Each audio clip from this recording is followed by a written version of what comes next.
Okay, let's try this again. Good morning, everyone. Welcome back to Window Chats with Robyn, where already things have gone wrong, and that's what makes it exciting. That's why we love live theater, right? Live Instagrams. This is as close as it gets to theater, folks. So, we're going to wait for Maren to get an upgrade, and she joined again, and I think it's going to work this time. Yeah, there we go. That was fun. Oh, okay. Inviting her in. Here we go. Be cool. I like to say be cool. I don't know how to be cool, though. I like to throw out. That was great! Oh! Oh my goodness. You saved me from my ranting. It was very painful. How's it going? Good morning. Good morning. Instagram was being elitist with this whole you have to have the upgrade. Why? I had a situation where I had a really old iPhone and it was automatically updating for me and taking up so much space that I turned off my automatic updates. So unless I actively go in and force one, then I'm always a couple versions behind. So that's my bad. That's me being a bad tech person. I'm not judging you, but you're in the tech field now, so I'm confused. I know. I know. Ugh, no excuse. It's okay. This is the no judgment zone. But I'm so excited you wanted to do this. This is great. Yeah, no, me too. I've really enjoyed the last couple of ones you've been doing. I watched the Jenny Walls one you did on Monday. Is that Monday? Yeah, that was, it feels like a year ago. But yes, it was just Monday. And I've really enjoyed just kind of seeing some people that I know and some people that I don't know signing on and, seeing their perspective on things because not only do we not see anyone ever because the situation that we're in. I'm laughing because it's sad. Yeah, it's nice to hear people again, It's true. No, I know. It's a weird, I guess this is as close to seeing you in person as I'm going to get for the next little while. Hopefully not super long while. Hopefully we'll be seeing each other sooner than later, but that's true. I'm leaving it to the powers that be. I have no control over it. I'm reserving all of my major emotional responses until April. And we're just saying what it's going to be. It's going to be what it's going to be. And we're just going to take it one day at a time. You're always so positive. I miss that. I miss just being at Statler's or 120 Diner. You just come in, you have this positive vibe. And I love that about you. You're always like, we'll figure it out. It's okay. Whatever. I miss those places so much. I miss them so much. They did so much for, my mental health when trying to pursue things in theater and things aren't going well. It's like, it's okay. Every Monday I've got a place I can go and I know I can practice my craft and sometimes it goes well and sometimes it really doesn't. But we make it work. Like you said, we make it work. It's not a big deal. You mess up, try again. I remember I went one night it was Statler's and you were hosting and you were so fun. You were just hosting and you're just like, yeah, these are the words of the song now. I've just recreated it and this is how it's supposed to sound. I'm owning it. And I'm like, I love her so much. It was fun. That's basically what I do with my full-time work now. Because so much of it is Google. That's a common misconception when people look at those who are in tech and they're like, oh my gosh, how do you know how to do that? How do you know how to build this? It's like, we are all Googling all day, every day.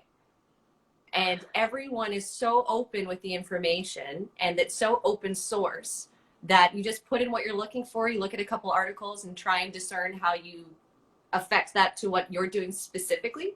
And then bada bing, bada boom. Sometimes it works, sometimes it doesn't. Bada bing, bada boom. Bada bing, bada boom. Well, what? That's how we do it, y'all. Yeah, that was me being gangster and painful. The pandemic has really brought out all of our sides, So you're in the tech field. What does that mean? So my title is senior software engineer. It sounds very fancy. Yeah. Basically, a couple years ago, about 3 years ago, I decided that I needed to make a change. I was really unhappy. I was really depressed. It was one of those things that I know a lot of people who are in the theater world, a lot of them can relate to. You're going to auditions and you're doing everything you can. And I found myself in this really kind of crappy cycle where I would work a job I didn't like that would make me tired and that would, tire out my voice. And then I'd go to an audition and wouldn't perform well, which meant I couldn't get the job. So I'd have to go back to the job I didn't want to do. And it was just kind of very, very repetitive. Yeah. And there were some other things going on too, like you know, we have so many talented writers in Toronto, like insanely talented writers. And it breaks my heart that they aren't more famous than they should be. And, you know, you go to your friends' shows and you go in to support them, you know, doing things, and the art is so good. But in the back of my head, you know, the back of your mind, for me at least, and because I'm a terrible person, you know, I'm sitting there and I'm going, you know, well, why didn't they ask me to do that? And why, like, if they had, maybe it could have led to other things. And it was just a mindset I really didn't want to be in. And it was kind of like, whoa, I'm putting a lot of pressure on my friends to make, you know, my ability to pay my rent possible. And that really made me uncomfortable. So I figured, okay, time to look at a secondary skill. What's something completely unrelated to the everyday of, you know, theater and the theater business that, you know, I can do remotely if I'm on set somewhere, and looked at coding. So I was like, okay, just take your computer around with you, you know, as long as you have internet, you can work. And they've got some really great coding boot camps here in Toronto. And I started with a part-time course at one called Juno College of Technology. And I did their part-time course. It was on Saturdays for 6 hours. And then moved on to their full-time boot camp. And then a month later, I was working full-time as a junior developer. And that was over 3 years ago. That's fascinating. The thought of coding terrifies me. I don't know why, but there's such a trend towards pushing females to get into coding. There was this whole thing on Dragon's Den and different programs to start them off when they were younger. Because I don't know, I guess, I mean, does it make sense that we just assume men are going to be more technologically savvy? Is that just backwards thinking? It's definitely the current situation. It's definitely a male dominated workplace.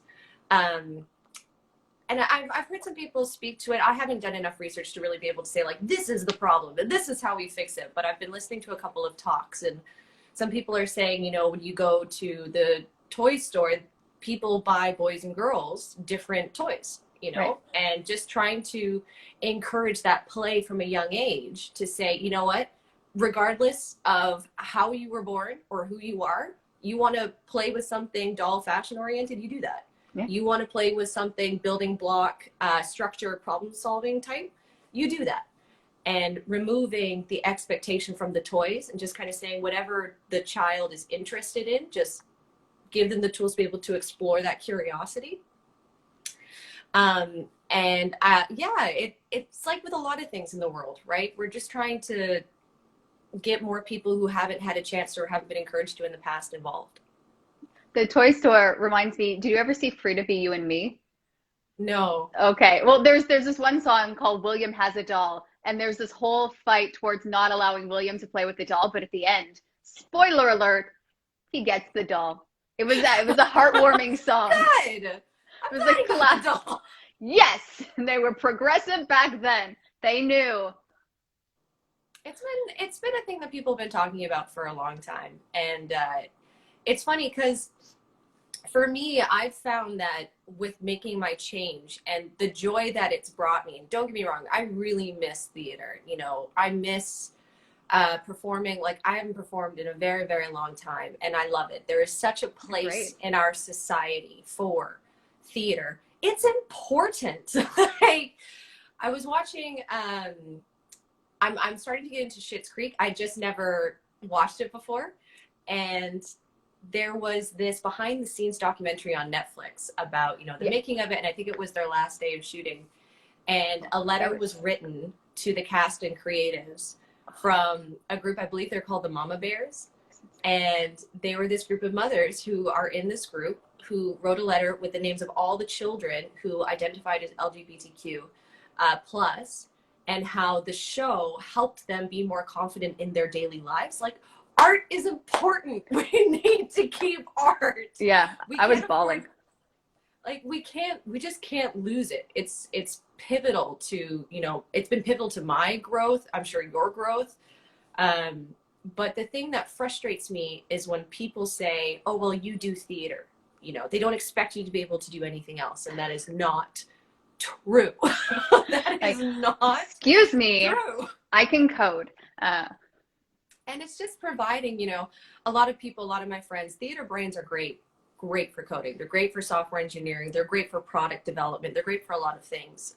Because I always joke around that every time I'm building something, I do a little acting exercise. I'm like, okay, who am I as the user? What are my wants and my needs? You know, what's my motivation coming to this application? Which is ridiculous. No, it's not. I love that so much. Oh my God. What's But my it's motivation? Oh, that's so good. if you've been in an industry where literally you are telling, you know, human stories and you're exploring people and you're exploring what makes them tick, that is absolutely transferable to tech. Tech. Sorry. Words, English, amazing. And just, you know, letting people know you're allowed to branch out. You're allowed to try other things. Hi. Oh my gosh, my old trainer is on this right now. How are you? Devin Size is an amazing trainer. Check him out. Shout out.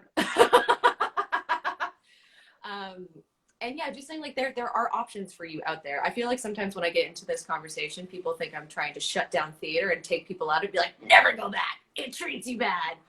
But it's just saying, you know, if you're looking for a side gig, gain this skill. Become a freelancer, support yourself so you're happy, because the way I was supporting myself in the industry was making me absolutely miserable. Poor Devin, you know, my trainer, he was basically my therapist. I'd show up for a training session and be like, oh my gosh, everything sucks.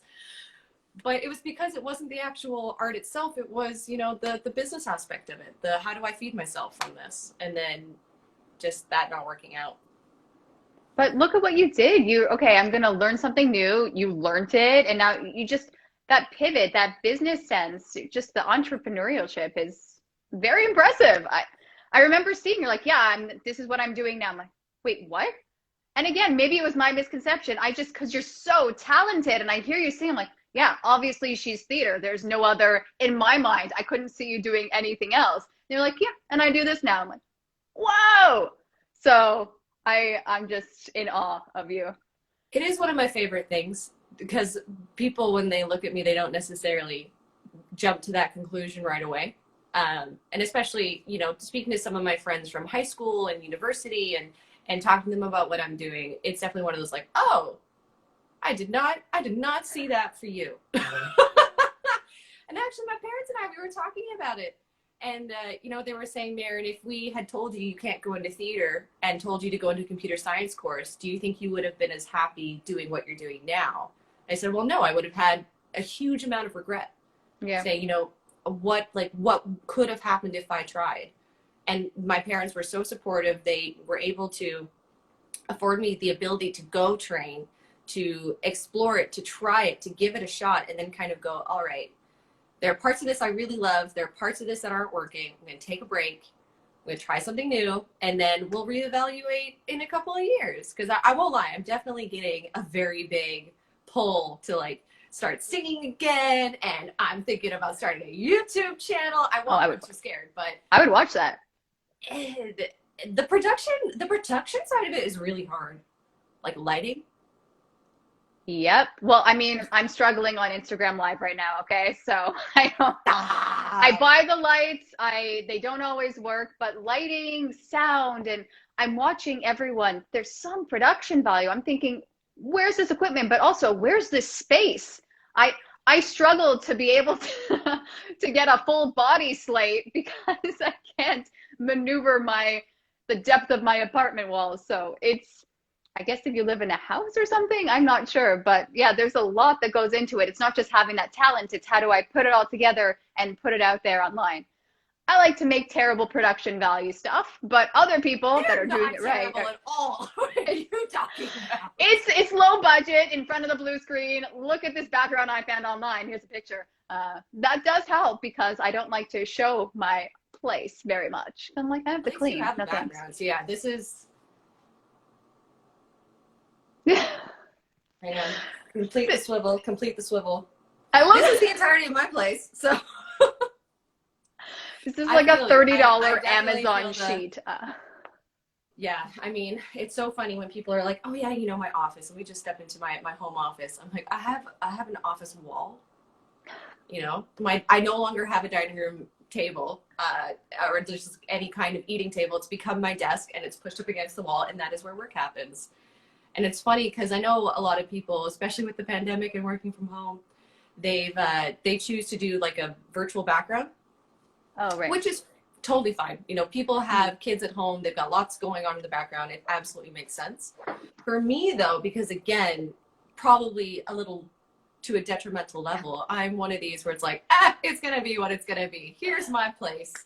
Here we go, ladies and gentlemen. Good morning. It's great to be here. Let's continue with the work. That's I always feel like when I do the virtual background, it always looks really weird, and I feel really uncomfortable because I feel like I'm hiding something. I'm like, here it is. Yeah. But if you move your head too, then your face gets, I was doing a really long Zoom this weekend, and if you move a little bit, then you're gone. You disappear. Yeah. I also kind of liked being that woman of mystery that goes out and then, haha, I was here all along. Element of surprise. That's why no one Zooms with me. Stop. It's been a really, I mean, one of the interesting conversations we're having at my work right now is what is the future of the office place? You know, yeah. What is the future office going to look like? And it's interesting because they're getting in these experts because of what the pandemic has done, and they're starting to reorganize our space, but no one knows exactly when that's going to happen. No one knows when we're going to be back in the office. To be honest, I think we're kind of killing the work from home thing. You know, I feel like people are actually communicating a little bit more and a little bit clearer due to the fact that we have to type it out or we have to find a specific time to hop at a call. But I wonder, here's the problem I find. How do you shut it off? Because you could always work technically. I have no problem. Oh, yeah. Like some people are like, you know, I want to complete my work and I want to do that. And yes, I definitely get bursts of that. If I'm saying, okay, you know, I had a pretty slow day yesterday. Let's just really, you know, focus and let's get this done today.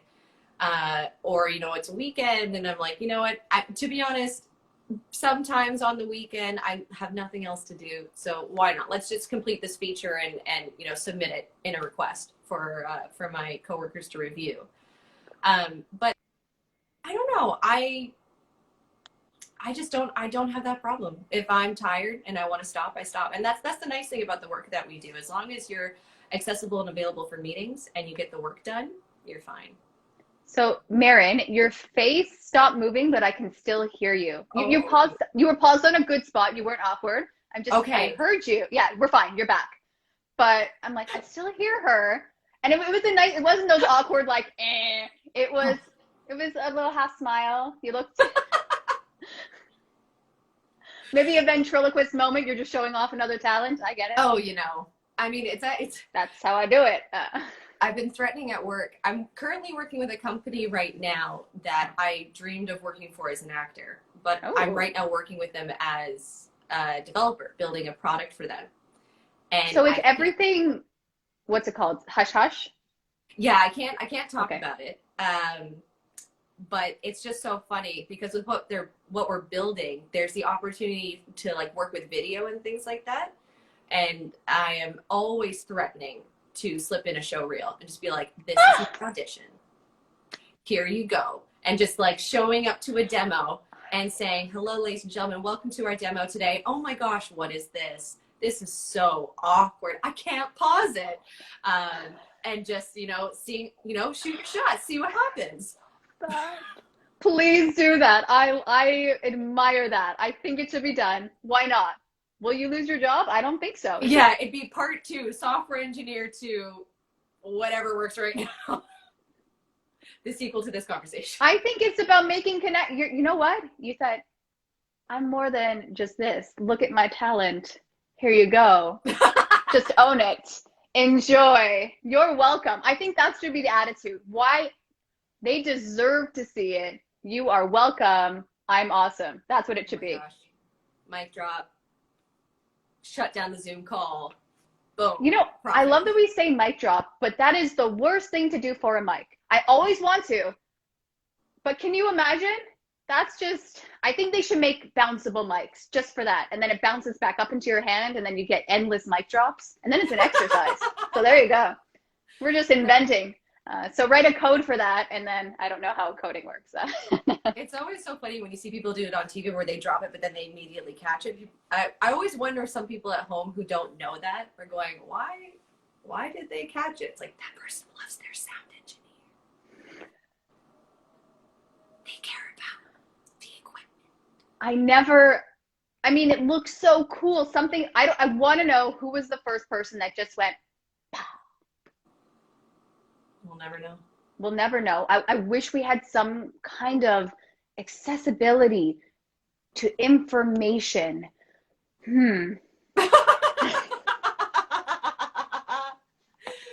That is, I mean, I don't know if you've been getting this. Have you been getting during the pandemic this like drive to start a bunch of projects? Oh my God. Ask my husband. It's bad. It's terrible. It's like every day starting something new. It's a thing. It's not good. Have you completed any of them? I mean, I'm surprised I'm still going with these window chats, if I'm completely honest. It was an idea that I'm like, oh, still happening. Cool. I mean, as far as I'm concerned, every one you do is a completed concept. So you just keep on completing them one after the other. Oh, that's a lovely way. This is why we have, I need that. I need that positivity. You did it. That's all. You did one and you're fine. Anything else is just even more. Great. I know there's a lot of projects that are on the back burner that I think about daily. And I'm like, why haven't I done it? So yes. Can we get an inside look? Can we get an exclusive?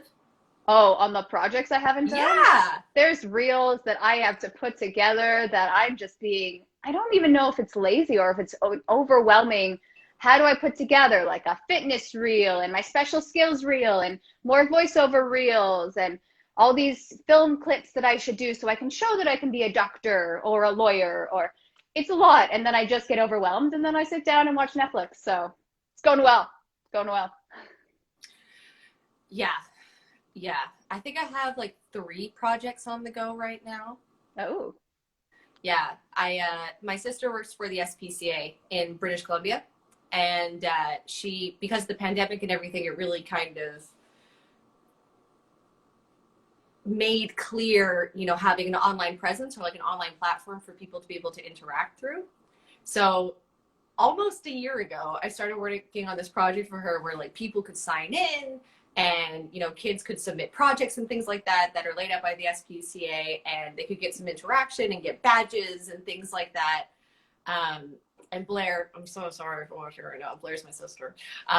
It is one of those that has really sat on the back burner. So like, how do you find that motivation to actually do these projects and continue with them? Because I want to know. I mean, that's a great, and as I'm talking, like, that sounds like a real project. Mine are purely selfish for self-promotion.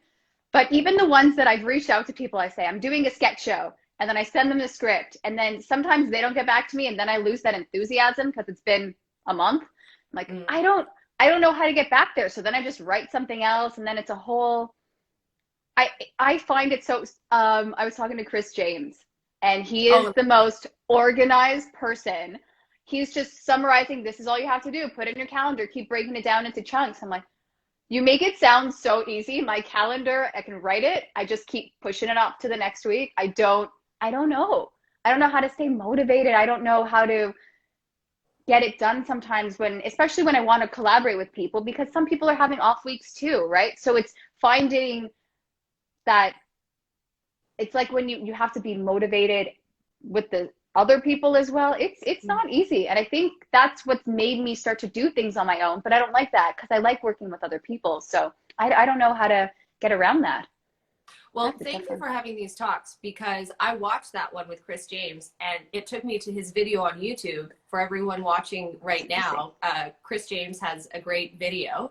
Oh my God. I'll see if I can find the name of it and I'll try and share it on my Instagram, because I watched it and it was so well done. Like the audio, there's animation, and it's all about organizing your calendar. And that's what I've started to do now too, because like I've started doing some private tutoring with coding, and I'm hanging out with some friends to, you know, talk about code. And then also there's just like the work stuff in general. So it's all starting to get really kind of muddled. So to be able to kind of lay out that time and even schedule time, like, okay, work on your project, work on your side project right now. We should do that. I James, help us schedule. we're gonna Chris, we're gonna reach out. I always talk like this. Hello, Chris. Maybe it'll help you hear me better. Hello, hello, Hello, echo. hello. Yeah. I actually, here's what happened this week. This was going to be the week, or even on the weekend, and then I got sucked into Clubhouse, and then I went down this terrible hole of these are the other things that I should be doing, but I'm not doing. So Okay. I kind of took a step back from Clubhouse. I'm like, oh, these are great notes. Okay, update everything on the resume. Da da da. Add some kind of link tree to your Instagram, and then completely change my Instagram because it's not visually appealing, and now it's a whole thing. So, anyways. So, Clubhouse. Yes. I'm Like, did you hear what Jenny What did she say? She goes, it's the spice, right? And The spice? it's a Clubhouse. It's a brand of spices. Oh my gosh, Jenny. I love that. So that made me smile that was great. So I'm obsessed. I got invited a couple of days ago, and I have like been a part of rooms. I've been a part of rooms with people I would never normally run into, or communities that I'm just not exposed to. Mm-hmm. And it's so cool to be able to just listen. I know. And I was listening to one that was, a couple talent agents. There was one that was about tech recruiters. Oh, that's cool. I can't. Yeah, like I was in a room yesterday, I think, with a bunch of UX designers, and it was a really interesting topic. It was talking about, are UX designers in demand? And UX stands for user experience. And it's the people who decide, okay, how are we going to ask someone to join a live on Instagram? Well, I think there should be a drop down on the top, and it should say this, and then it'll take them to this view. Like, they're making all these really big flow decisions. Wow. And they were having this discussion, are they in demand? And I was the only software engineer in the room. And, I raised my hand, and I didn't have anything to offer, but I just wanted to say, thank you so much for the work that you do, because you make my life so much easier. Oh my gosh. Okay. So, Matt just joined, and Matt and I used to work together at a company called Soapbox, and he's a designer, and he is amazing. And this room, they were talking about, I feel like the industry is starting to clump us in with some other disciplines, and are we as valued as we should be? And I was like, no, you are not as valued as you should be. You make sure that things are ready to go, so that when I build it, we've got all the edge cases steamed out, and I can shut my computer down. Like we were talking about, how do you turn the work off? It's because of these designers, because they're so smart and so good at their jobs, and they've thought of everything, that I just have to build it. It just, I just have to build it. I love it. I just have to build it, whatever. I just have to build it. Oh my gosh, I just got a Clubhouse notification now too. They know. I had to turn that off. I did something. What did I do? No, I was trying to, I don't know what I was trying to do. I think I was trying to make it brighter, and then I lost it. Anyways, like, I just can't. But no, the Clubhouse it was nuts, because for me, there was 2 Holocaust survivors on Clubhouse yesterday. Yeah. And yeah, that was insane. I'm like, to get people and to hear, I mean, there was maybe a couple trolls, but for the most part, just to hear what they were saying and to hear the stories, and for people in their 80s to be on this platform, I couldn't stop listening. And they were going, I was going in and out, and I think they were going for at least 9 hours. They just kept going. And he's an 88-year-old man. Look at this guy go. It was insane. I'm just, what a platform. And I was very against it, because there's something weird about not seeing someone's face when you're talking to them. I mean, a phone call is a phone call, but with the Clubhouse, it's like, oh God, how do I sound? I don't know. How's the audio? I never know how my audio sounds. That's the one thing I'm like, am I too loud? Which I usually am, but no one will say that because they're too polite. I hear that. Because I'm just like, hi everyone, it's Robyn, and here's my 30-second pitch. Nice to meet you all, and goodbye. Okay. Have you seen those shoot your shot rooms? Is that when you give a pitch? No, it's basically like online dating introductions through Clubhouse. So these people go in, and they, raise their hand to speak, and they're like, Jerry, who do you want to shoot your shot with? And he's like, Tiffany, how are you? Where are you? Do you want to hook up afterward? Not in that sense. Oh my God. As in like, do you want to message afterwards? Whoa. Do you want to DM me and things like that and, get to know each other. And they're either like, yeah, sure. Sounds great. Send me a DM. Or they're like, nope. That's so fun. No, I haven't. But the weirdest room. Okay. Have you been in the room where you just go in and it's a silent clicking on people's face and then you choose to follow them or not? I have not. It sounds like very intense Follow Friday. What was that, on Twitter? Was that a thing? I went in, but the reason I'm mentioning this is because yesterday I went in, because I'm always curious. I found some interesting people. Look at you. Nicely done. Follow. Yeah. But there was this one guy gets on. Hi, I'm Brian. I know we're not supposed to. And then he started this whole thing and everyone's whispering and having conversations, even though you're not supposed to talk. And I love that so much because honestly, I think it's kind of stupid it's a whole, you're just getting the follows. I've accepted that I don't really care who follows me or not. Mm-hmm. If you want to, sure. If not, that's okay. But the whole, building your following, I mean, that's important to some people though, so I don't want to diss it, but mm-hmm. it's just, I don't want people following me that aren't interested. So it's unfortunate that it's such a part of the theater game right now.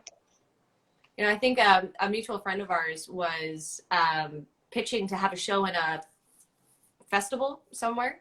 Right. And one of the questions was, how many followers do you have? No, I really just thought it was film. That's so interesting. For film or commercials, it's all, do you have some of them? And again, it's really mixed. For commercials? Because you can advertise it better, right? So let's say they do a commercial, they put it on their Instagram. Oh, wow, look at this person. For all those influencers, sometimes they're more likely to book a commercial if you're on par with, if the talent's on par. So okay, then the commercial's not for me, I guess, whatever. It's okay. I'm notorious for,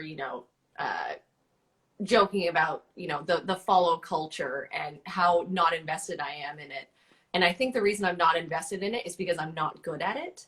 And if I was good at it, I'm sure it would be great, because it helps kind of thing. And that was always one of those things that I struggled with in the theater world is I'm just not good at that. Like I want to get to know actual people and have real conversations and, talk about the art. I was in a room. I created a room yesterday on Clubhouse, and it was me and my buddy and some random guy from Atlanta, Georgia, who joined. His name was Chris, a great guy. We connected on LinkedIn, and his past was he was in kind of like the improv scene in Atlanta, but was also working as a developer, and now he's just he's working in that full time for now. And oh shoot, I keep on losing my thought with everything. Oh, that's I'm the worst guest to bring on any kind of talk thing. What are you talking about? You're fascinating. You're my first software engineer. You never forget your first. So this is epic. But we were just kind of hanging out and talking about it, and I completely lost that train of thought. I don't think there's any getting it back. No, see, let's say you don't remember, you just take a cup of water or a coffee, be like, please pause. Oh yes. My father is always encouraging me to take intelligent pauses. And then we just, and then we veer off, and then it's, What did you have for breakfast this morning? Oh, see, exactly. Great question. And lately, I don't know about you, I've been either not waking up early enough to have breakfast, or I'm just, mostly I'm not waking up early enough, or I'm just like, I'm going to intermittently fast because I'm a millennial and that's what I do. And then it gets weird because then I just end up eating all my calories in one meal. And I'm like, this seems very unhealthy. I should probably stop. And that's just me being fun. But yeah. I mean, I love looking into different nutrition trends and messing them up. It's a skill I possess. It's like, how can you mess up the keto diet? How can you mess up paleo? I'm like, I'll tell you, trust me, I got the ins. It's fun. I will find every kind of junk food you can eat in those diets. And then I'm like, this is why I'm gonna do me, see what happens. I've never been able to get into, I mean, some diets really work for people, and that's great. You know, who am I to judge? You do what you want to do, what makes you feel good, what makes you feel better. I'm not going to say anything. I've personally never been able to, because I do not have any self-control or like restraint when it comes to some food. I think the only thing that has kept me nurtured in the time of this pandemic has been HelloFresh, because they literally deliver the vegetables to you. And you're like, okay, I just got to put it together. Today's segment is sponsored by HelloFresh. Hello. Yeah. And actually, I've got some really nice recipes from it. You know, I made a chili last night. I've never been one of those. I remember in university, you know, so many people I went to school with, they were like cooking like a ton of really extravagant meals, and you know, they were like proper taking care of themselves. You know, like they were growing up, and I was being like, my entire university diet was foods that started with the letter P. It was Pepsi, pasta, pesto, pizza. Pesto. And there were, oh my God, there was literally a Toronto Clubhouse meeting where we discussed different pizza places in Toronto. I don't think that was the purpose, but that's what happened when I joined. And I thought, the purpose. This is a group. And then they switched to burgers, and I'm more of a pizza person, so I left. But there's something very odd about being in a group and then just leaving when you don't like the conversation. I actually think that's what we come back in person, and then we talk, and not for me. Bye. Leave quietly. Peace out. You know, whatever. I feel like that's a Canadian thing. You're like, I don't want to be rude. I don't want to people to think I don't like what they're talking about, but like my soup is boiling over, or like there's someone at the door and I just gotta go. Oh, that's so funny. Maybe it is a Canadian thing. I haven't really paid attention to who's polite about it or not, but there's a bunch of rooms, Canadian rooms, that are popping up too, which is nice. You know, I love meeting new people, and I love people from all over the place. But I definitely find on some of these main platforms, you know, Canadians don't often have their own space to kind of hang. And I was on one last night, and it was hosted by this comedian. His name's Eric. I can't remember his last name. But oh my gosh, he was funny. And people are introducing themselves, and he's making jokes. There's actually, if you're under the age of 18, please click off now. But there was actually a Canadian porn star in that group. And he started, or so they say. Do we know for sure? Oh, that he was a porn star? Yeah. Oh, yeah, you know, porn star. Oh, okay. Okay. Oh, yeah, because okay, other guys in the group were like, I know you. How do I know you? And I was like, that's funny. Oh, yes. Really Clubhouse still is invite only, which I find interesting. But that's just, I wonder what the purpose of that is. Is it similar to when Facebook started, you needed to be in a school and then they just opened it up? What I've heard is it's kind of in the beta phase, and I love saying beta, so I'm just going to keep saying beta testing. Very tech, yeah. Thank you. This is a cigarette. Yeah, I wouldn't be surprised if it's maybe like a bot thing, because I think you only invite a certain number of people as well. Initially, I could only invite 2, and then I guess the people kept coming in, so now I can invite more people. I think that's... Or maybe it's the number of rooms you go into. I don't. Well, if it is, then I'm going to get a lot, because I was on it one day till 2:30 in the morning, and I thought, wow, that was I'm dead the next day. But it's so, because the time change in LA versus wherever else other people, and I thought, well, I don't want to miss the information, and as I'm taking notes, because there's no test, but I just like taking my notes. Yeah. But it's just, there's so much accessibility to knowledge, and people are so willing to share now. And I thought, this is just lovely. I'm just so grateful for everyone that is an expertise in their area that's just giving their time up like that. Or I guess they don't see it as giving up their time, but just being so available. It's really nice. Yeah. I'd love to be part of more tech conversations. I haven't been catching them at the right times. I've only been on it less than a week, so I think that I still have to wait for kind of like that week cycle to go for people who have their weekly meetings that pop up. But it really is great, and it's amazing for networking. It's amazing for networking, like meeting a bunch of different kind of devs and UX designers and people who are all over the world, and talking about some of the struggles that they have, and connecting in that way. And I feel like the other reason why it's so popular right now is people are starved for those kind of connections. You know, it'll be interesting to see what happens to Clubhouse when things go back to normal. Whatever normal means. Yeah, what is normal. and to see, you know, what sticks. And I feel like that for a lot of things in the world. We had a speaker at my work a couple months ago, and there was some kind of study done. I highly encourage everyone to Google this, because she's trying to remember this off the top of her head, and it may not be 100% accurate, but we're just going to keep going. Just grab a drink if you forget. Okay. Yeah, we're just going to keep going. And it was, I believe, a study that said whenever the world goes through these major pivotal changes, and for things like, you know, the world wars, you know, the Spanish flu, things like that, obviously people have to make major adjustments in order to be able to cope with those situations. And then when those situations pass or are resolved, only about 15 to 18% of the changes that were made actually stand afterwards. Oh. Yeah, and I'm very curious to see, A, if that is true, and B, what of our current 15% to 18% of our changes would be. Yeah. That seems so, given all the changes that are being made. I mean, I honestly think they should have always had hand sanitizer everywhere. So maybe it's the germaphobe in me, but I mean, everyone's pretty dirty. So yeah, the hand washing epiphany for some is worrying. That was, oh yeah, oh, I should wash my hand. Never. Really? What? Okay. All right. This explains a lot, and I'm worried for the world, but yeah. And it's funny too, because I mean, I grew up in Hong Kong, and in Hong Kong, there is this culture around, if you are sick, you wear a mask. If you are sick, you know, if you've got the flu or you're going home from school, that kind of thing, they give you a mask and you take it home. And it'll be I never knew that. I thought it was if they thought other people were sick. And I never knew that. Someone told me that, and I thought that was such a good thing to have. Just make it mandated in a culture.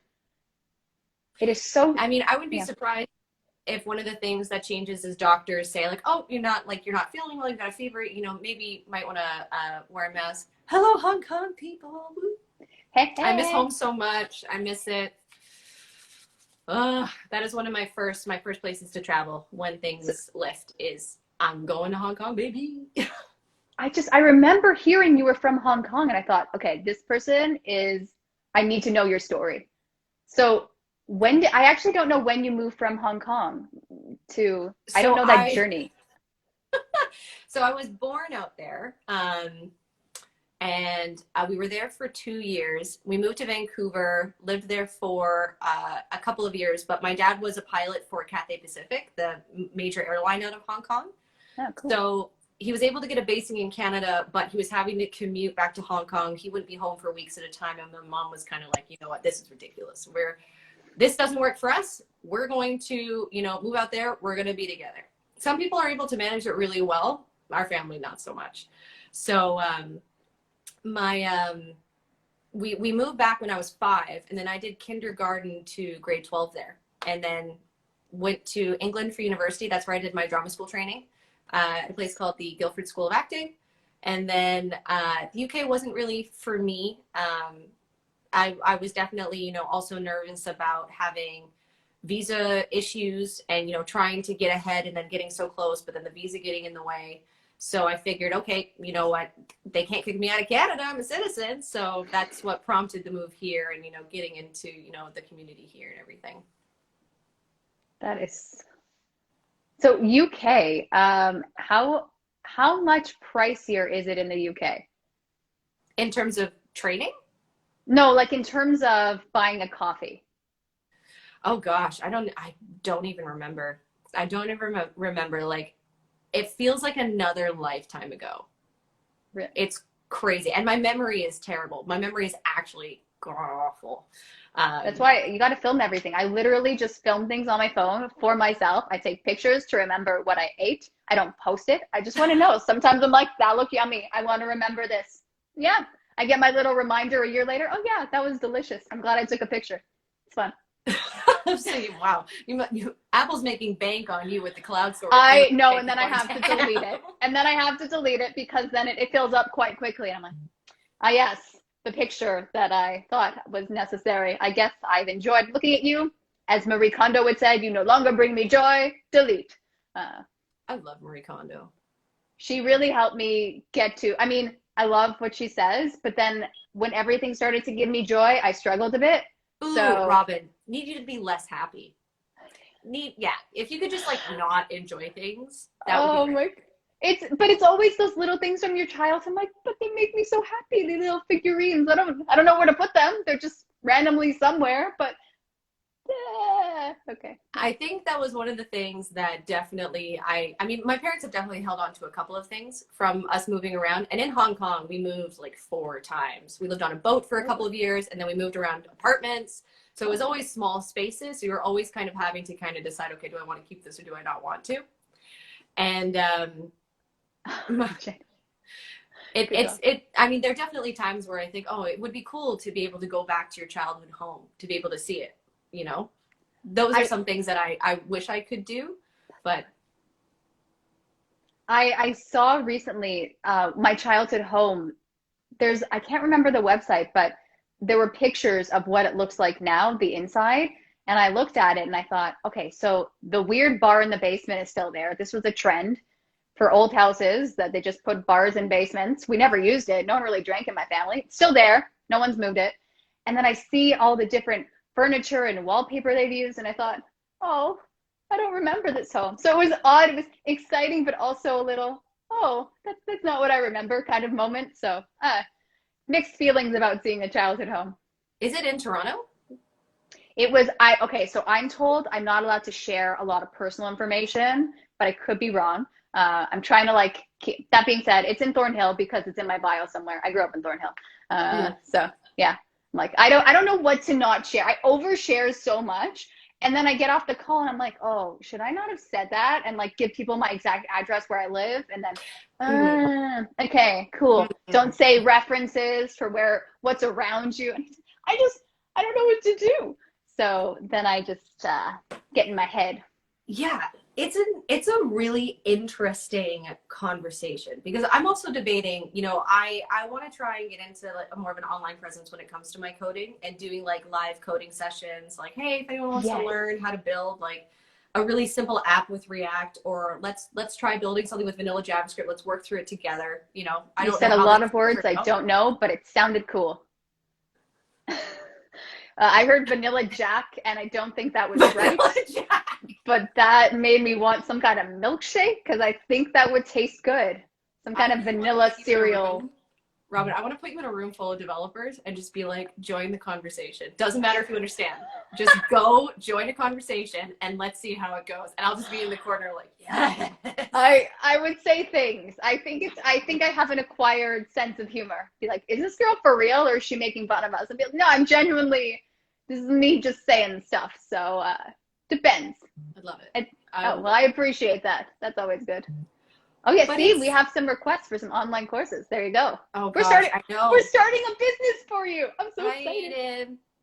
Yeah, I would like to learn Python. If you want to watch me struggle trying to learn Python, we can struggle together, definitely. That could be really fun. But that's the videos. People don't want to see you being perfect, right? It's look at me struggle. I'm like, oh, look, she's struggling. It's okay if I struggle. It humanizes you. I'm your agent now. Make some videos. There you go. Like you've just been agented.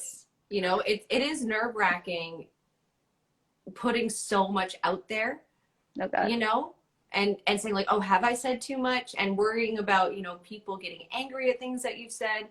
Like I try to be a strong person, but there are definitely some things that I worry about of like, oh gosh, I don't know what I would do if someone mistook something I said and it really upsetting them. Or I don't know. I think I need to get my bravery up in that regard. Well, I'd like to think that no one, well, at least my intention isn't to offend anyone, right? So I think it's so hard because sometimes you don't want to have certain conversations, but that's the common theme is people don't want to talk about it because they don't want to offend.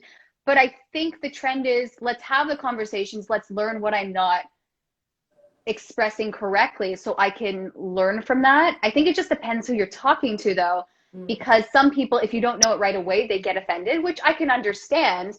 I think if we kind of all assume that we're coming from a good place, it could be easier to have that conversation. But I mean, what do I know? I occasionally have tough conversations. I just like to make this more comedic. I think when people get into serious conversations on here, I just let them talk and I go, Thank you for sharing, because I do struggle. I struggle with, Yeah. I don't want to say the wrong thing, or even, oh my Yeah. God, Twitter, I'm not doing it. I'm not writing my thoughts. No one needs to Mm. know what's going on up in here. It's scary and it's not necessary. We're just, because one tweet can come back to haunt you 10 years from now, right? Yeah. Ugh. Oh my gosh, Aiden's killing it in the chat. Aiden is like, Yeah, thank you for being so involved, Aiden. yeah, assume good intentions. Like, Aiden, you can be my life coach any day, please. I love the concept of a life coach so much. I That and is it career coaches. We had a career coach come into my workplace and give a talk. And she did a little session with us, and it was really great. Now, again, my memory is terrible, so I need to like it look was back at my notes. But I remember feeling very motivated and very positive afterwards. So, I mean, it is one of those things too, kind of alongside with therapy. Even if you don't think you need it, it might be worth it. Just have it anyways, you know? I think it's finding someone who you can just be very honest with and say, this is what I'm dealing with, this is what I want. Because with some, I think it's hard for people to talk to certain other people and to just be themselves and honest. Sometimes they're ashamed of what they want. Sometimes they just don't know if that's what they want. I Mhm. think, I actually don't know as I'm talking, but it's, I know. None of us know. All of us talking, None, none of us right? And I know. think personally, if I were to describe what I'm doing right now to a life coach, I'd just be like, I don't know, here's my 30-second pitch that's going to go horribly wrong. But I, I just find someone that's able to figure out the tools that you need in order for you to succeed is always helpful. But it's so weird. I hear the advice, but I need like an implement coach. Mm. That's what I need, because I know all the tools and I watch all the things, but it's that whole, okay, taking that advice and then using it. Like, don't be hard on yourself. That's funny. Okay. Go easy on yourself, you know? Okay. Just don't think the worst in yourself. Like, cute. Okay. Sure. All right. That was the nice thing about the development world, because at least in the development world, you kind of either know it or you don't. And as Mm, contrary as some people might think, coding is very subjective. Very, very really? subjective. People will architect things 400 different ways. And there's a great comic strip out there where it's like a developer goes into a meeting with their manager and they're like, this code is crap. I'm going to refactor it. It's going to be great. 6 months later, they leave the company. New developer comes in. This code is crap. I'm going to refactor it. It's going to be great. And there are so many different ways to do it, but at least there are tangible steps that you can follow to say, okay, I'm going to learn this. I'm going to build a project. I'm going to apply for jobs. I'm going to do tech tests. If I don't get this tech test, I'll do the next one. I'll remember what I didn't get the last one. And there really are these building blocks that are tangible that you can do. That was one of the things that I found really frustrating in the theater world. Yeah. It's like it works or it doesn't work, but sometimes I can't explain why. And it's like I'm very much, equal sides of the brain in that I would like to know exactly what I need to fix so that I can work and like pay my rent. No, but it's true, right? It's the whole, again, I don't need feedback for you to say you did a good job. I need to know how I can get better to actually book something. I'm not offended. Tell me what wasn't working. Mm-hmm. And I find that so hard to get. There's such a subjectivity, and it's not even, I mean, sometimes it's nepotism or it's, but sometimes it's just what was wrong, and I hate when they can't pinpoint this is what it was. It's just this person, we like this. I'm like, Yeah. ah. That's why I'm saying to my theater people, to my artsy folks, you're looking for a side gig, a side skill that is totally unrelated to the work that you're doing, that you can switch Smart. your brain into and work on, and be paid for the hours that you give in. You can work from anywhere in the world. Think about tech. It's not bad. You don't have to leave theater. I fully kind of shifted because I really wanted to focus on getting really good at this. So in the future, maybe, I'll go freelance and then maybe try auditioning again. But I've honestly just been so fulfilled with what I've been doing recently that I just haven't done it yet. And there are also some other things too. Like I'm trying to get back into singing lessons and trying to, enjoy it again. Because near the end, towards before I made my shift, I was really unhappy. I was 30 pounds heavier. And for me, weight gain like that is a sign that I'm unhappy. That's how it manifests on my body. Mm-hmm. And, you know, my family was also kind of saying, like, you're very like emotionally heavy these days. You know, what's going on? And it is frustrating. Like, I'm 24. I want to be able to be self-sufficient. I want to be able to, you know, walk into a room and be confident in, even if I'm not working in the thing, you know, I at least have the home structure that I want. I'm able to go on vacations and things like that. So you can decompress your brain, so you can, you know, rehabilitate yourself for the next, you know, round of auditions you have. And it was just this awful cycle I couldn't get out of. So I did a little circuit breaker move and completely moved away from it. And for me, that was the best move. I just had to get out of it, and I needed to fall in love with it again. I still sing every day. I love singing. Good. Okay, I was worried. I'm like, oh I love your voice. Okay. Yeah, that's no, fine. like that's the thing. It was never the art itself that upset me. It was the business, and it was some of the atmospheres. Like, there are some great people in that community who are so focused on their craft and don't give, you know, two shits about the ego involved or the stature. I was talking to my great friend Chris, who I met on Clubhouse last night. You know, we're best buddies now. And we were having this conversation about, I think the thing I find so frustrating about networking in, you know, the performance world is, if you go to a tech conference, you talk about the tech. You talk about, hey, this is a really cool framework. What is your, you know, opinion on this? How did you build that? What were some things you ran into? You know, what are you building now? That's so cool. Whereas, and it's, for me, this is how I found it. Going to networking events in the theater world, no one's talking about the tech of theater. They're talking about, what did you do recently? Where does that put you? How does that affect me? That's interesting. You know, it's an observation I made. Like, I want to talk about the thing itself. You may have not worked for 14 years. I don't care. You know, if I'm connecting with the art that you're doing, then let's talk about it. I'm interested. I'm curious about it. You know, let's work together to build something cool. But I found that conversation was really difficult to find in a lot of people. And part of it too is, like, I wasn't working. You know, I definitely didn't have anything to offer people. But I was so curious about, you know, their art and their craft. And it was nice to kind of get away from some of those environments. And it's not everyone. It's definitely, you know, certain pockets of people. But that was one of the things I loved about Singular Sensation. And I still love, they're online. They still, you know, they have an online presence, and they're great. If anyone here is curious about, you know, being part of a theater community online, Singular Sensation, they have a great show on Monday nights at 8:00 Eastern Standard Time. And, you know, when I first moved to the city, it was you get up and you work on the tech of theater. You work on your tech. You work on your craft. You know, and anyone can get up and do it. And that, for me, that was so liberating.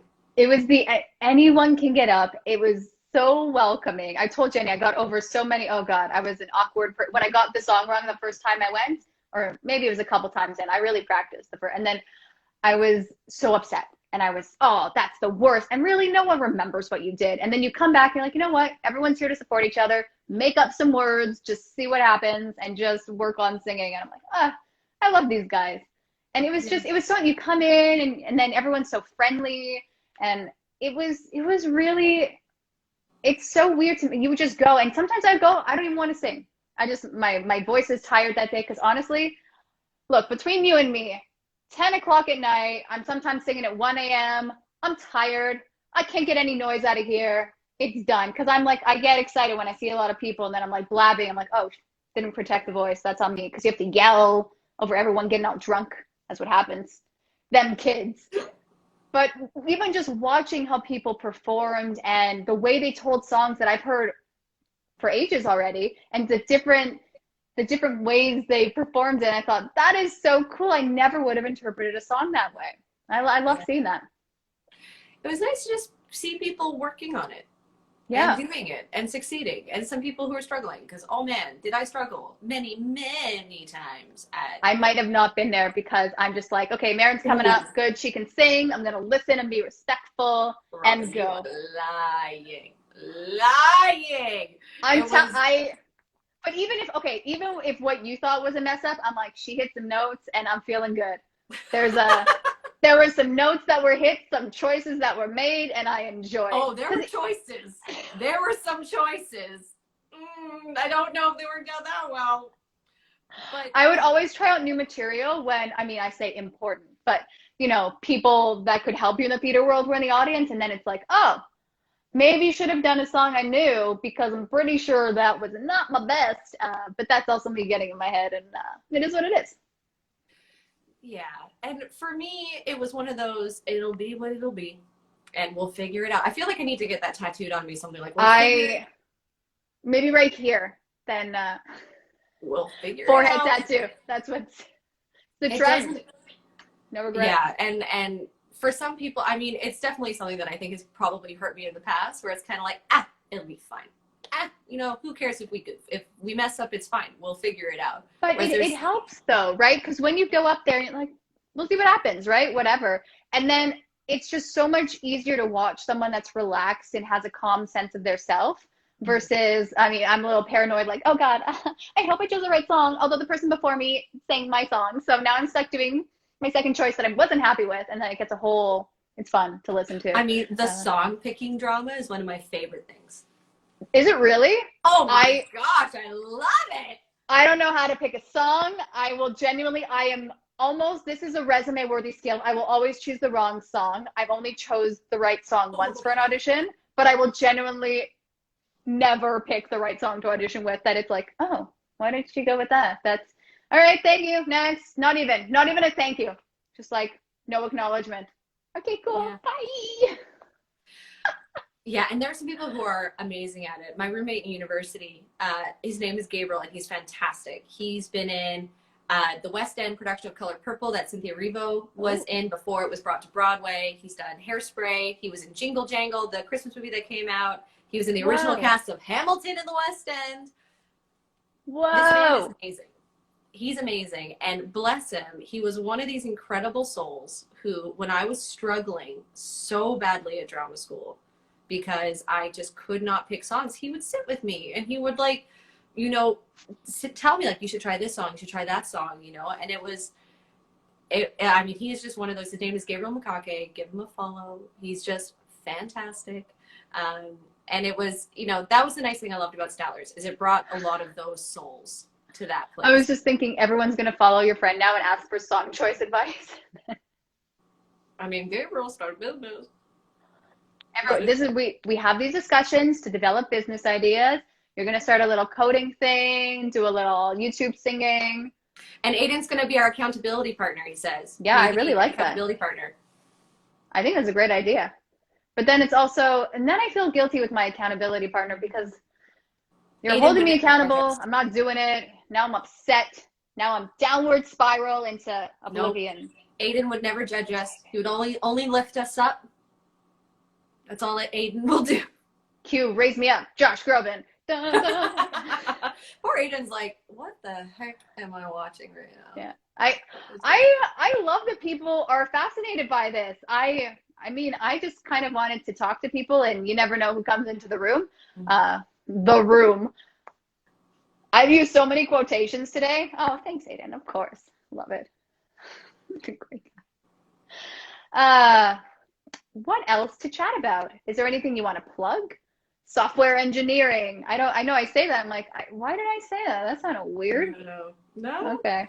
That's the thing. She's really not doing much. She's just kind of taking every day as it comes.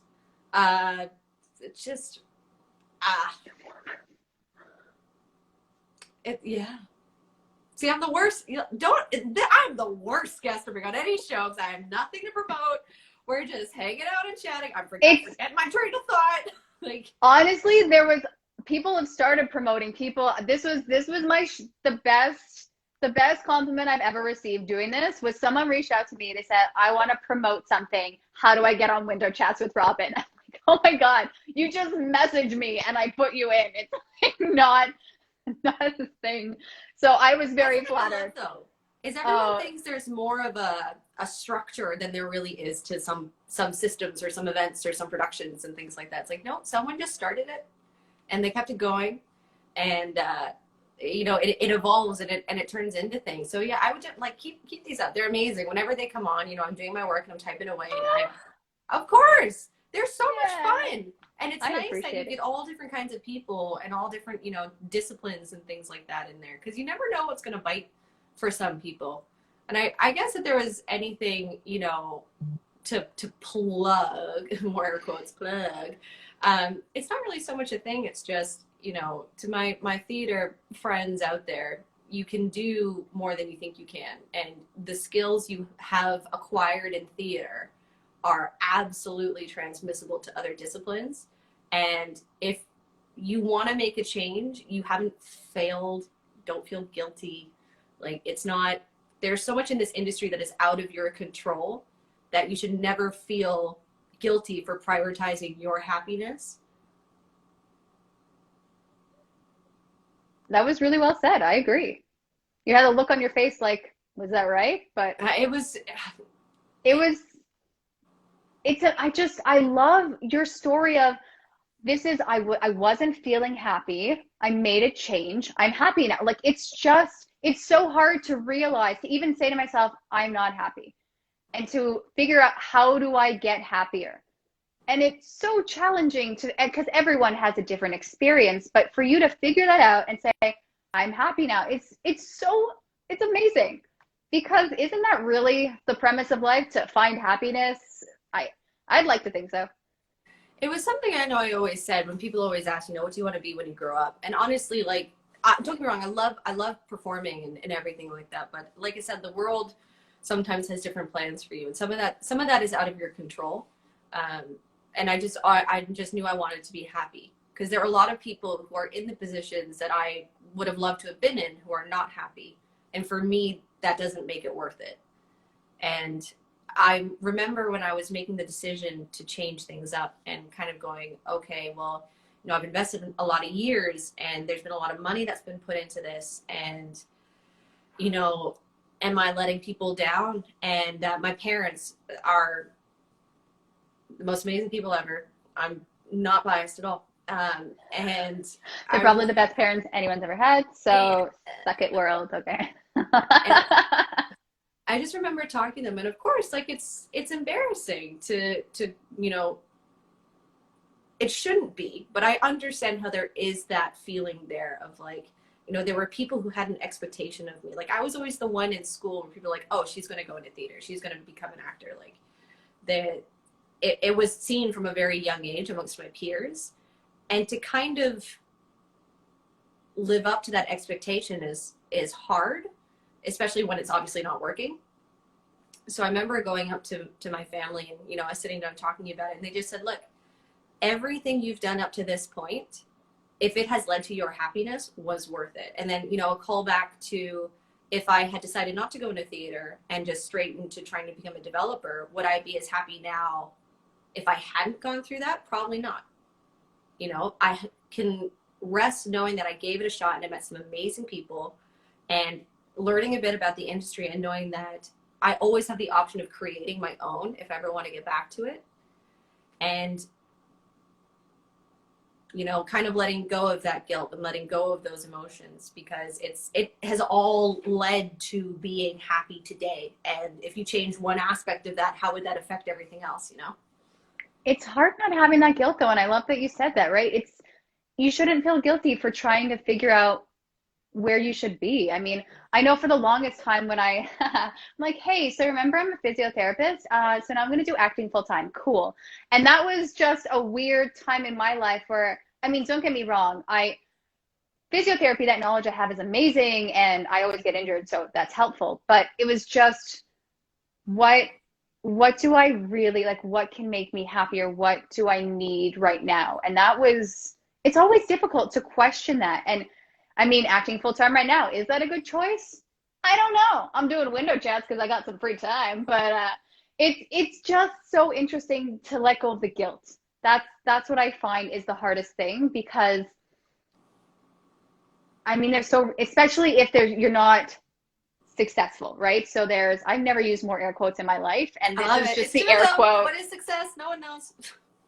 Yeah, the success is, oh, bye, Kev. yeah, the success is the hard thing to quantify because everyone has their own definition of success. So I think it's so hard for you as an individual to say, okay, this is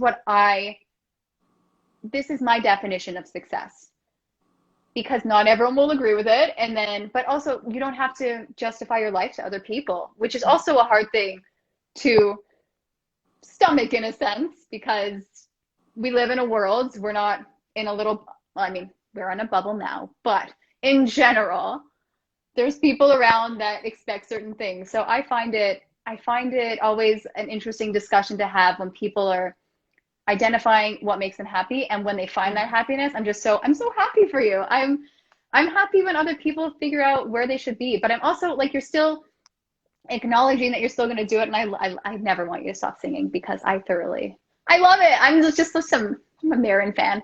But I just know there's something about your presence that you just get on and sing. I'm like, I wish I never saw you in theater, because I also never really supported people. So that was on me. But I never, tough, though. There's a lot of stuff going on in Toronto. You can't see everything. And to be honest, Robyn, I didn't book anything. So there was nothing for you to come see. well, even an open, like one of those cabaret nights, I'm sure I just never. Oh my God. I Robyn, think it was the cabarets I have written and bombed, destroyed myself with things that I wrote. Terrible. But that's how you learn it wasn't good. I know I did my stand-up, and I'm like, oh, that was not well received. We X that material. You gotta put it, okay, cool, maybe don't talk about that. Okay, testing it out. It's not bombing. It's trying and growing as a person. So I'm talking really interestingly now. I'm working on my voice acting. See, it's for my reel. Okay. But it's interesting. I was just noticing, though, too, Aiden was saying in the chat that Ken was a doctor before becoming an actor. And, you know, a lot of people do that. You're a physiotherapist before becoming an actor. And I think, and it would really hurt my heart if some people were to look back at that time and go, oh, I don't think, like, I feel like I wasted years. I feel like I wasted some of my prime years. You know? I feel like that's what I used to say to myself, but then I thought, okay, well, now that's silly, because you did help people, so I don't know where that's coming from. And then that's a whole spiral of, that got negative. But it is hard when because it's still when I was in the process of trying to figure out what I want to do with my life. And honestly, I'm still in the process. I haven't reached this, I am fully happy right now. But it's just figuring out what you need, I guess, at the time. But then the pandemic happens, and you're like, I don't know what I'm doing. What do I do? Where do we go from here? What does this mean for everything? So. But none of it was a waste, even if it was just that transition and saying, you know, I really want to do this. Like, I want to give this a shot. Like, I want to, you know, be a part of this. You know, you remember what it was like not doing it before. So that's a motivator. And having the skills, like being a physiotherapist, I mean, like, are you also running sessions on the side and that kind of thing? So I'm trying to do, well, I'm still trying to figure out, I always, again, the ever performer, I was making all these videos for my patients. So I was trying to figure out how to make videos, and I have like a YouTube channel, whatever, like Physio with Robyn. And then I just hate when people don't do exercises or rehabilitation properly because they're not given the right instruction. But then I have to have that legal disclaimer. Hey, I haven't really assessed you, but here are some suggestions. But I just hate when people left physio and didn't know what to do. And so that was what I was trying to figure out. That was the component of, I love educating people in a sense, like, again, I'm not like 100% beacon of health, but these are exercises or these are movements that can help you get back to where you were.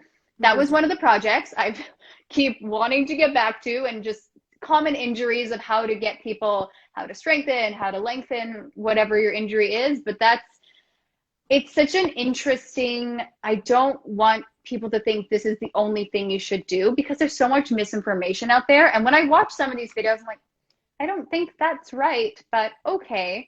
So it's a really hard balance to figure that out. So I think I've been putting that one off because I don't want people to try whatever I suggest and say it didn't work and physio doesn't work. And that's what I hate so much, because I I think it could be, for at least me, I know I kept getting injured. I would go to physios and some of them were good, some of them were bad. But it's not that physio doesn't work. It's just either you didn't find the right person or you have to try something else. And I think that's so challenging, right? Because you have, let's say, one doctor. And you're like, okay, so this is the doctor that does everything. So I should have only one physio. Like, everyone has a different approach. Mm-hmm. So I think that's worth looking into. I just don't know how to be that one. I think I'm nervous to be that one physio for the internet. And that's it's just, I don't know. I think that's also a lot of pressure that I'm putting on myself. I'm like, Robyn, no one watches your stuff anyway, so just create it and see what happens. You stop that right now. I do that all the time. You stop that right now. You're not allowed to do that. See the figure? Stop it right now. I'm actually feeling very lectured. I've been attacked. This is my lecture finger. I don't know. You don't know. Like, that's the big part, right? Is like, you don't know. And at least, you know, there's another set of skills you have where if you need to supply any income, you can do that. You have that.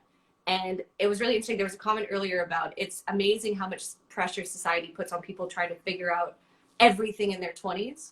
I don't know about you. I'm not meant for my 20s. I'm going to be 29 this year, and the 20s are not for me. I'm not a thriving 20s person. I'm excited for my 30s and my 40s and my 50s, and then we're going to be partying. But it's interesting how people, they get this sense of like, oh, well, if I haven't made this switch by the time I'm 30 or 40 or whatnot, then it's not worth it. I have a private tutoring student who's 37, who's making a career change and who's doing a really great job. And it doesn't matter. It really doesn't matter. And it doesn't concern anyone. I think that's the hardest part, right? When it really shouldn't be concerning anyone. But I think especially for people that love you, they don't want you, not even to fail. They just don't want you to, maybe that, I'm wondering, is it like a failure thing? Is it do they want you to be happy, or just make sure you can sustain yourself on your own? I don't think anyone who cares about you wants to see you in an unhappy place. Yeah. And I don't think anyone who truly cares about you would fault you for making a change that made you happier, whether that's going to acting, whether that's moving away from acting, whether that's we're on the different spectrums right now. They're like, right, exactly. And that's the thing. I love it's it. Like, The crossover. it doesn't matter. The only thing that matters is just being happy. Like that's the thing that I'm just trying to definitely communicate to people and try to get across, is that it's okay if you want to make a change. It doesn't matter. It really doesn't matter. And I can guarantee you that the people who have a problem with it will for 4 seconds, and then they're going to forget about you because they're so concerned with themselves. And the only reason I like that. The only reason they're doing that in that moment is because they're making a direct comparison between you and themselves. I like thinking that way. Be like, it's okay, people are going to forget because we're all inherently selfish. So just like let them have their thing and then they'll forget. Cool. Peace out. The number of times I've wasted. I enjoy that. Yeah, the number of hours I've wasted, and I will probably continue to waste, so I'm not very good at it, is thinking I have said something. Don't. Yeah, I've done it. No. Thank you. I'm going to bring the finger back forever. Yes, window bring chat. the electric finger. Hey, I said no. This is my skill. I'm a hand model now. And it's like that, you know, oh, I'm just going to kick my phone over. With, you know, videos or auditions or anything like that, they're going to forget. And that's great. If you mess up, they're not going to remember. It does, again. But isn't that amazing though? Because in my head, I can tell you every audition I did wrong, every bad choice I made. I can tell you that. But no one, if I see someone on the street that watched that tape, they wouldn't know. They'd be like, I watched way too many and I don't have time to care. I have my own life. And I thought, I should remember that, but I don't. So. I mean, I hope this is a settling thing for people. It does settle me. It's that people, majority of the time, don't care about what you do. It's like, there's a book, I don't know if you read 365 Steps to Adulting or something like that. No, but I love adulting. I love that term so much. Oh. Adulting is hard. Like, apparently the term itself is out, according to the new generation. Middle parts are Okay, in. did you read that article yesterday?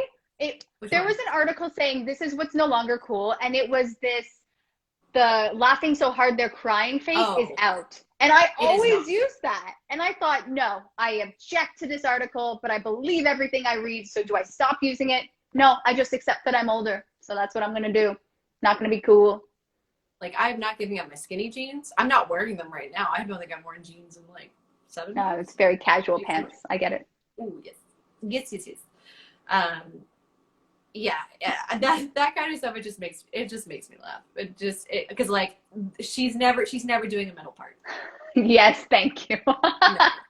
We're keeping that. We're keeping crying, laughing so hard you're crying face. Oh my God, I love that. Exactly. Yeah. But no, I think what you're doing here is awesome, and it's cool to be able to sign on and see people that you know and some people that you don't know, and just be like listen to some conversations and be a part of it. Well, I love that you were willing to be part of it, because I was thinking, when was the last time I fully had a long conversation with Maren? And I couldn't tell you. And I was almost upset. I'm like, I know you. You're lovely. I don't know. Will we have stuff to talk about? Let's find out.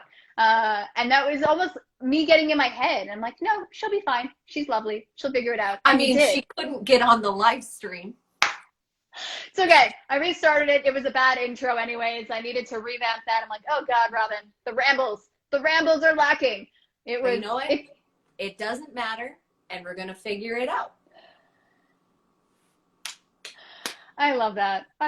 We'll figure it out. Oh God. Figure it out. Well, there's actually one of the guys I hang out with coding right now. I don't know if he's still on this live right now.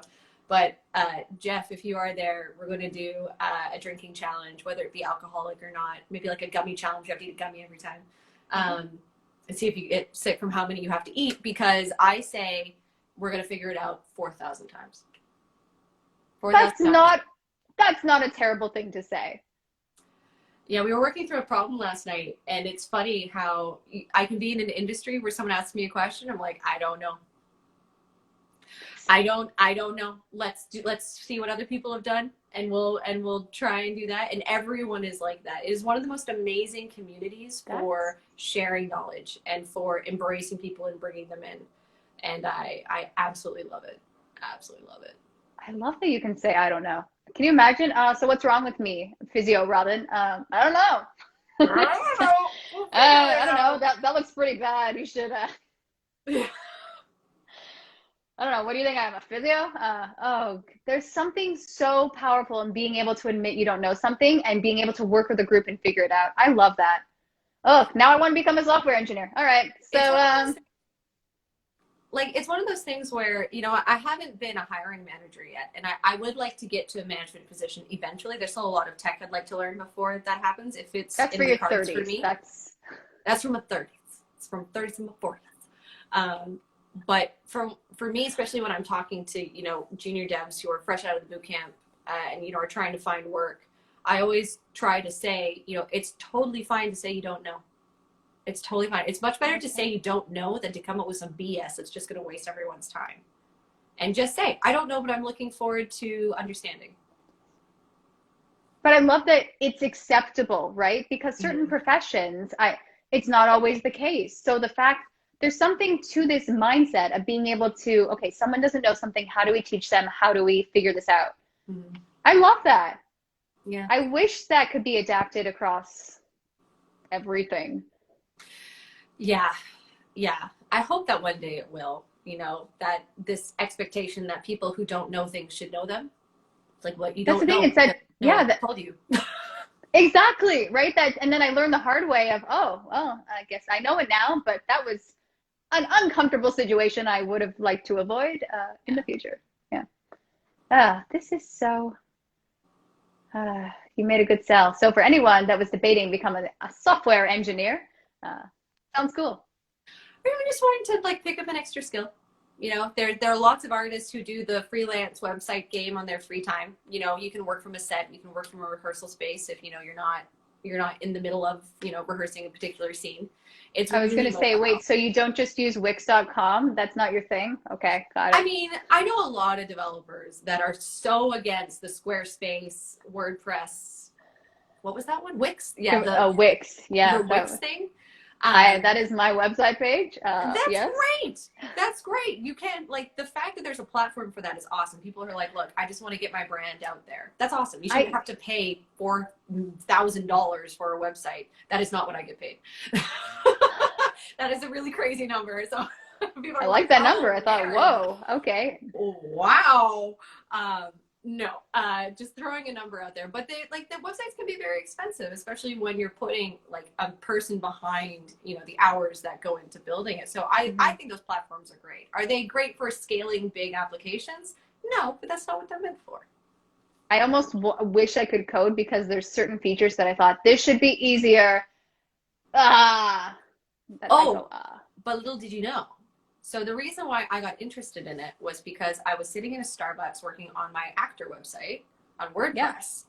Yeah. I was sitting there and I couldn't figure it out. I couldn't get it, but I really enjoyed the kind of building of it and the problem solving and putting the pieces together.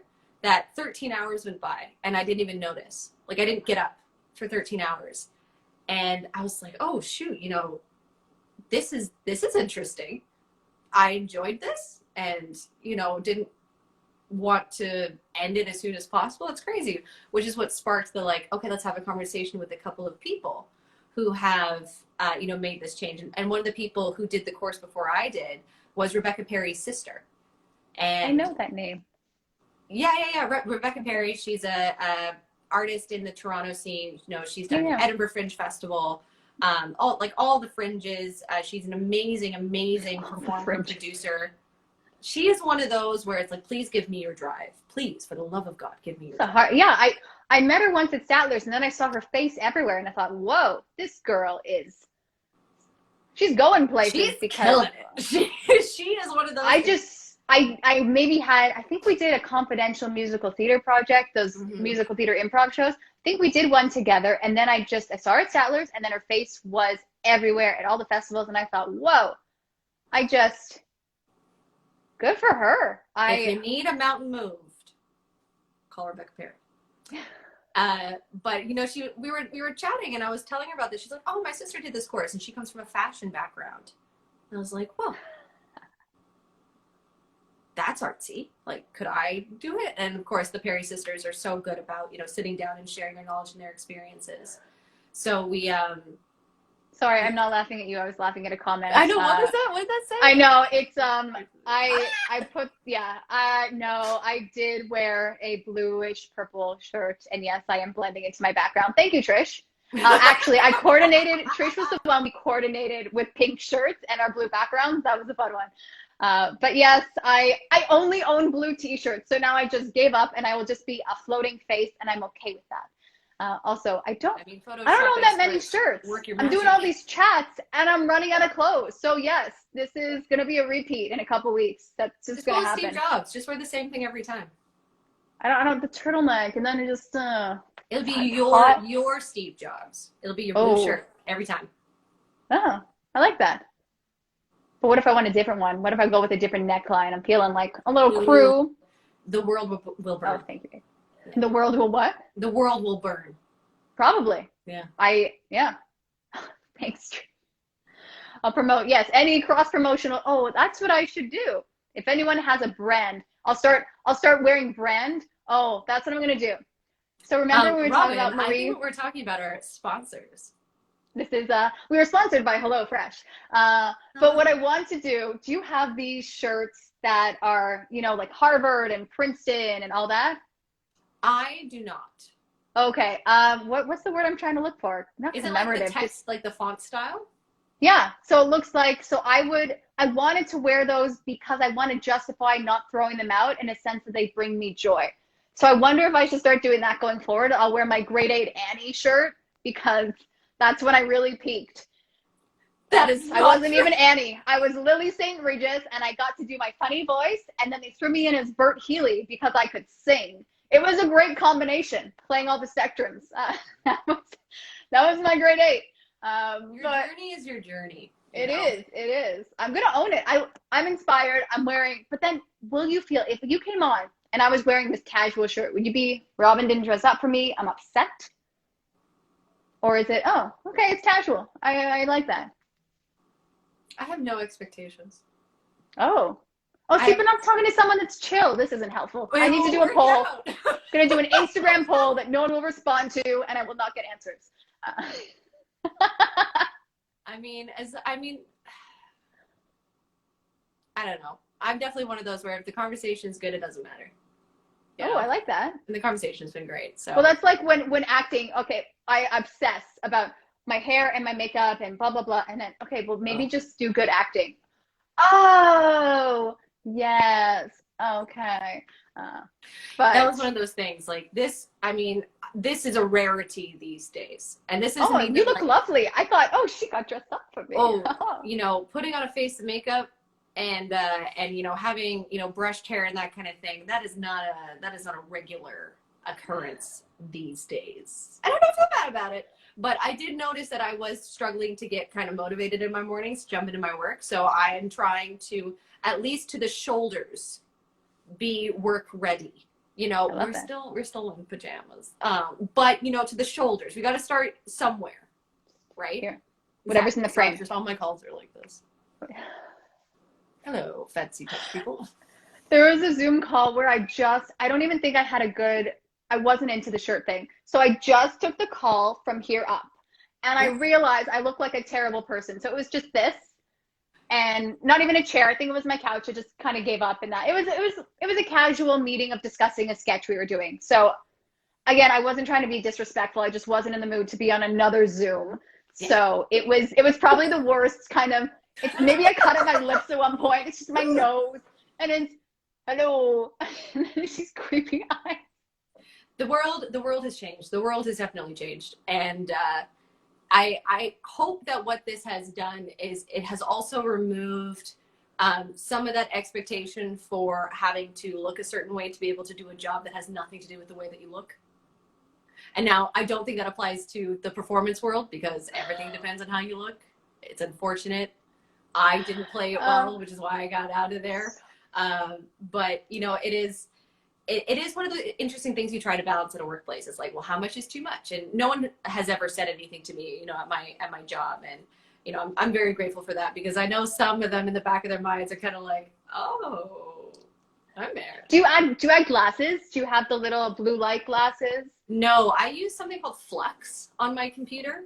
It's an app that you can download, and it tints everything on your screen to an orange hue, so it's easier on your eyes. What is it called? Can you spell that? Flux, Flux. Oh, it is Flux, because it fluctuates. God, that was bad. Now we're doing the dad puns. Robyn. It's been a while. Oh wow, Robyn. Look at that. I put a clock in here this time because there's no timer on here, so I never know how long. I'm like, whoa, we've been doing an hour and a half. I know. Look at this. I'm actually going to have to go because I have a I was just going to say, I appreciate the chats, but we just got sucked into we were on a journey, and I enjoyed being on it with you. This was a lot of fun. This was This is great. Thank you for hanging out with me. This was definitely one of the more fun mornings I've had in the last year. And I really love everything you're doing and these conversations are happening, especially at this time, because I think a lot of people are currently in this place where they don't see what's going on with other people. And it's hard to know what's going on if you don't see it or if you don't talk about it. So I love everything that you're doing. I'm going to be a very regular audience member. So please keep them going because they are really great. I will do my best. And I'm trying, I was going to say, I've had to, so my hatred for Instagram, I realized I started taking clips from every chat that I do, but I realized that later on. So now I've had to start a new Instagram page so I could showcase the clips from the beginning because I don't want anyone to feel left out. I've enjoyed every chat, but you can't add them in because then the grid looks weird. So me overthinking, I'm starting a new thing. I'll do a clip from here where you're very well showcased because you're great. I know. Or not. It'll be that screenshot. No, I'm telling you, when you paused, it was lovely. It was great. Sponsored by, yes. So. Fresh. Be fresh. All day. Subway, be fresh. No, it's eat fresh. Oh God, now they're all. Is HelloFresh be fresh? Is that their slogan? No, I don't think so. Oh, Is it? I don't know. Hello, fresh. Goodbye, unfresh. Anyways, that's I'm an advertiser. So and that's why I do silent on camera commercials. We don't let her talk. She has thoughts. Okay. Okay, I'm going to let you go. The sign off is the worst part for me. Oh, my pleasure. Thanks for doing this. You're wonderful. And I will see you at your next one. Oh, I appreciate that. Have a good day. All right. How do I turn this thing off? I'm gonna end it. You're gonna end it? Yeah. Okay. End it, Robyn. Bye.